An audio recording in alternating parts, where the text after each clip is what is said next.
Because corporations garner cooperation, we proudly oppose today's motion. This House believes that corporate tax cuts will generate more harm than benefits for the American economy. I will be doing a few things in today's speech. First, I will go over some basic framework and definitions. Next, I will move to Team Proposition's case and point out a few flaws there.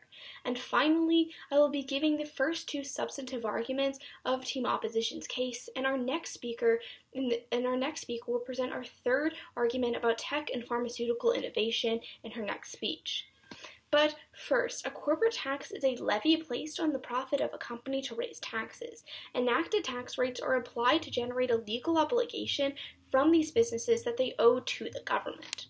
As the opposition, we believe that this debate takes place on two levels, the principle and the practical. On a fundamental level, we believe that it would help people in need by increasing their wages and employment, and on a pragmatic level, we will demonstrate how corporate tax cuts will help generate the economy by increasing investments and stimulating the global economy. Thus, our burden is to prove to you why the benefits of a corporate tax cut will outweigh the harms. Conversely, the burden of the proposition is to demonstrate how corporate tax cuts will do harm to the economy and the very people that it impacts. But first, on Team Proposition's case.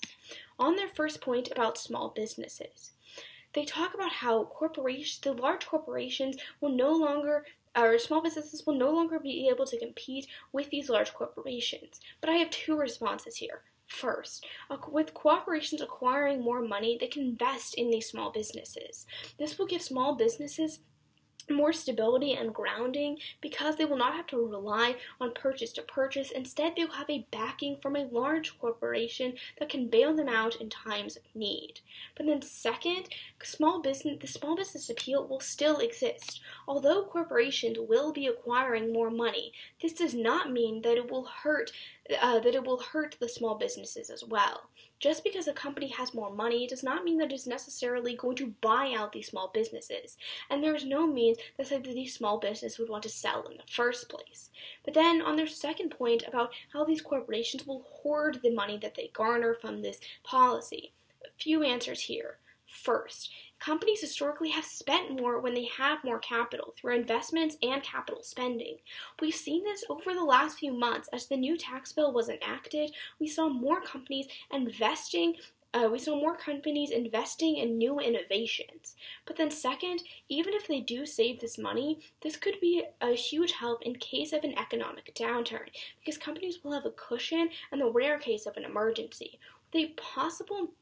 With a possible trade war on the horizon, we need corporations to be as stable as possible to provide a cushion for the American economy and the people that benefit from it. But now let's go on to Team Opposition's case. First, on the fundamental level, this will increase employment and wages. When corporations are hit with less taxes, they have the ability to employ more within their company. This has long-lasting benefits for those in need. This has a few implications. First, corporations live by the give-get protocol. When corporate taxes lessen, companies have more money to spend on their employees and create more jobs within their company to allow expansion. This expansion can take place when companies have more of a surplus in their money, which is what corporate tax cuts would garner. An example of this is when the new tax bill was enacted, allowing more corporate cuts in America.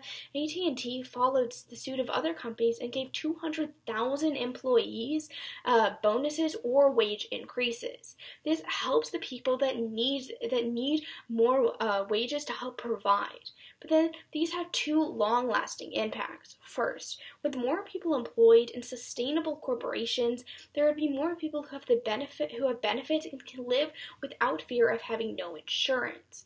But this would also help poverty decrease, with less people being unemployed, and this is crucial to the well-being of American citizens. The UN Millennium Developmental Goals Committee discussed that whenever corporations employ more people, their standard of living rises. So whenever we have more corporate tax cuts for these corporations to employ more people, this not only helps the corporation, but it helps the very people that make up the corporation. But then second, Those employed already can have a setup for a sustainable future for their children by having more of a surplus of money to spend on them. This could help them in many aspects of life, for providing education for their children from basic necessities all the way to college. But this brings me to my second point about the pragmatics of how this would help the economy by stimulating it. With the U.S. economy constantly on the brink, corporations can be stabilizing powers. Our first layer of analysis will discuss investments. Whenever we have increases in money for corporations, this means that they have more money to spend through investments into new ventures.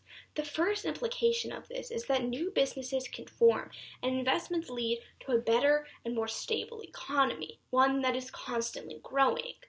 There are two reasons why this is true. First, economic experts say that with lessening corporate taxes,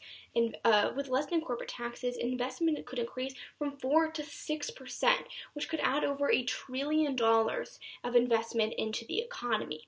This would be a massive growth rate for the United States economy, and not only help these corporations, but the people that are living in the U.S. As an example of this is that when Netflix received money from a corporate tax cut several years ago, they invested into their streaming service, backing away from their DVD mail service. This vastly expanded their company, not only employing more people, but also adding more money to their corporation and to the United States economy as a whole. With investment on the rise, competitions between corporations increase, which can help to support economic spending within the U.S. This competition will only create a better economic system for the people in America, because it will drive prices down. It will drive prices down for the people that buy these services. But then second, investments also give footing to startup companies. These companies will be allowed to grow and expand by allowing even more investment. Our second layer of analysis looks at global impacts. With corporate tax cuts within the U.S., experts suggest that the global economy will follow suit. If there is a global cut in corporate taxes, the global economy will grow. This benefits many other nations, but two examples of this. First, the European Union economy has fallen since the Brexit. A global corporate tax cut will boost the economy and provide stability into the global market. But second, the IMF projects that with the corporate tax cut, the global economy will rise 3.9%.